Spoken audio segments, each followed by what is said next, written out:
इस particular session में मैं आपको एग्जाम्पल ऑफ स्ट्रिंग लिटरल क्या है, स्ट्रिंग लिटरल का कॉन्सेप्ट समझाऊंगा और आपको एक प्रोग्राम द्वारा difference between an array of characters यानी string array versus a pointer to a character type of data का डिफरेंस आपको समझाने की कोशिश करूंगा।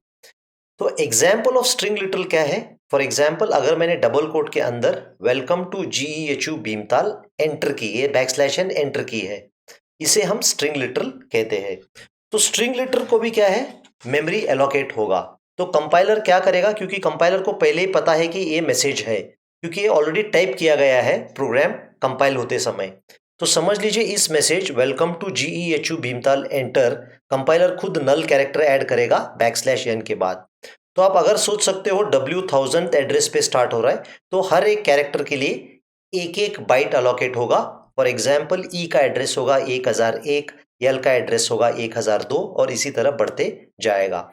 आप ये ध्यान रखिए कि स्पेस भी एक कैरेक्टर है और स्पेस के लिए भी एक मेमोरी में एड्रेस होगा, क्योंकि स्पेस भी आपके कीबोर्ड पे एक कैरेक्टर है। ठीक है, तो ये है एक एग्जाम्पल ऑफ स्ट्रिंग लिटरल।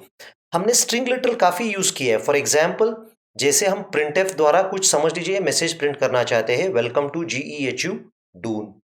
तो प्रिंटफ को क्या जाएगा, ये जो वेलकम टू GEHU डून है, ये पूरा कंटेंट नहीं जाएगा, केवल एड्रेस ऑफ W प्रिंटफ को भेजा जाएगा। क्योंकि एड्रेस ऑफ W प्रिंटफ को भेजा जाएगा, प्रिंटफ एक एक कैरेक्टर करके प्रिंट कर दे जाएगा स्क्रीन पे। जैसे ही बैकस्लैश एन के बाद एक नल कैरेक्टर मिलेगा प्रिंटफ को, तब इमीडिएटली प्रिंटफ प्रिंट करना हॉल्ट करेगा या स्टॉप करेगा। तो आपको ये ध्यान रखना पड़ेगा। अगर समझ लीजिए इसका लेंथ, एग्जांपल दे रहा हूं, इसका लेंथ समझ लीजिए 25 कैरेक्टर्स है, तो लेकिन इसके लिए मेमोरी में 25 स्पेसेस नहीं अलोकेट होंगे, 25 से एक ज्यादा होगा, क्योंकि आपको नल के लिए भी एक स्थान कंपाइलर अलोकेट करेगा। तो कंपाइलर इस स्ट्रिंग का कितना लेंथ है, लेंथ प्लस 1 स्पेस मेमोरी में अलोकेट करेगा, क्योंकि नल कैरेक्टर के लिए भी एक स्थान जरूरी है। तो ये जो है बेसिकली आपको एरे ऑफ कैरेक्टर्स या स्ट्रिंग मेमोरी में स्टोर किया जाता है। एग्जाम्पल ऑफ स्ट्रिंग लिटरल, ठीक है, डबल कोट में हमेशा होंगे। Double quote part of the string नहीं है, डबल कोट केवल वो बताने के लिए कि एक स्ट्रिंग लिटरल है, इसी कारण इसे डबल कोट में एनक्लोज किया जाता है। अब हम दिखाएंगे आपको array of characters versus pointer to a character type of data. अगर समझ लीजिए हमने नेम मैक्सिमम कैपेसिटी 50 डिक्लेयर कर दिया और ये मैसेज रख दिया हमने, भीमताल रॉक्स। ठीक है, ये मैसेज रख दिया हमने, भीमताल रॉक्स। अब क्या होगा आगे, इस लोकेशन पे समझ लीजिए, ऐसे देख सकते हैं आप। ठीक है, क्लियरली कॉन्सेप्ट समझने के लिए ऐसे देखिए, हमने कैरेक्टर नेम 50, ठीक है, समझ लीजिए 1000th लोकेशन पे B स्टार्ट हो रहा है, 1001 लोकेशन पे H। तो इस तरह सीरीज ऑफ कैरेक्टर नल तक ये एड्रेसेस दिए जाएंगे, क्योंकि कैरेक्टर डेटा टाइप का विड्थ है केवल 1 बाइट, हर एक अल्फाबेट को केवल 1 बाइट ही मिलेगा। तो भीमताल रॉक्स इस तरह मेमोरी में होगा, और अगर आप नेम प्रिंट करोगे तो एड्रेस ऑफ B प्रिंट होगा जो 1000 होगा। ठीक है, तो ऑल्दो कैपेसिटी 50 है, हम केवल 1015 तक यूज कर चुके हैं, बाकी सारे में नल कैरेक्टर्स ऑटोमेटिकली ऐड हो जाएंगे। अब देखिए हमने क्या कर दिया, हमने name 1 pointer to character type of data. इसका मतलब क्या है, जब हम स्टार नेम 1 प्रिंट करेंगे तो केवल B प्रिंट होगा। तो नेम 1 के अंदर क्या होगा, नेम 1 के अंदर अगर भीमताल रॉक्स भी इसी एड्रेस पे होगा तो नेम 1 के अंदर एड्रेस 1000 होगा। Star name 1 value eight address 1000 क्या है, B। ठीक है, तो इसके कारण क्या है, अभी इस और इस डिक्लेरेशन और इस डिक्लेरेशन में डिफरेंस बहुत ही इंपॉर्टेंट है, क्योंकि हमें कैरेक्टर पॉइंटर द्वारा ये भीमताल रॉक्स लिख रहे हैं। तो प्रॉब्लम क्या होगा, ये जो भीमताल रॉक्स है, इसे हम ऐसे कंपाइलर ऐसे एरिया में एलोकेट करेगा, डेटा स्पेस या मेमोरी, जो मॉडिफाई नहीं कर सकते या read only area of the memory होता है। तो इसी कारण हम भीमताल रॉक्स कोई कैरेक्टर या इस स्ट्रिंग को हम नेम 1 थ्रू हम चेंजेस नहीं करा सकते हैं, क्योंकि नेम 1 एक pointer type of variable to character data है, वो सही है, लेकिन ये जो टेक्स्ट है इसे एक read only area of memory में स्टोर किया जाता है, इसी कारण इसे हम मॉडिफाई नहीं कर सकते।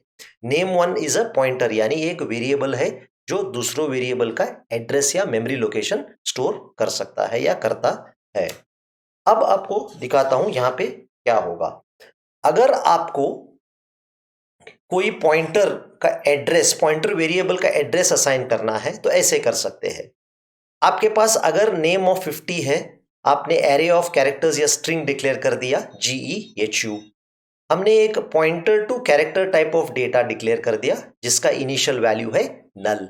तो हम पीटीआर को अगर नेम असाइन कर दे तो एड्रेस ऑफ जी पीटीआर में चला जाएगा। अब पीटीआर द्वारा हम इस नेम को बदल सकते हैं। अगर हमने स्टार पीटीआर को एच कर दिया तो जी एच में बदल जाएगा, ठीक है। अगर हमने पीटीआर प्लस प्लस कर दिया, जी से पीटीआर ई पे चला जाएगा।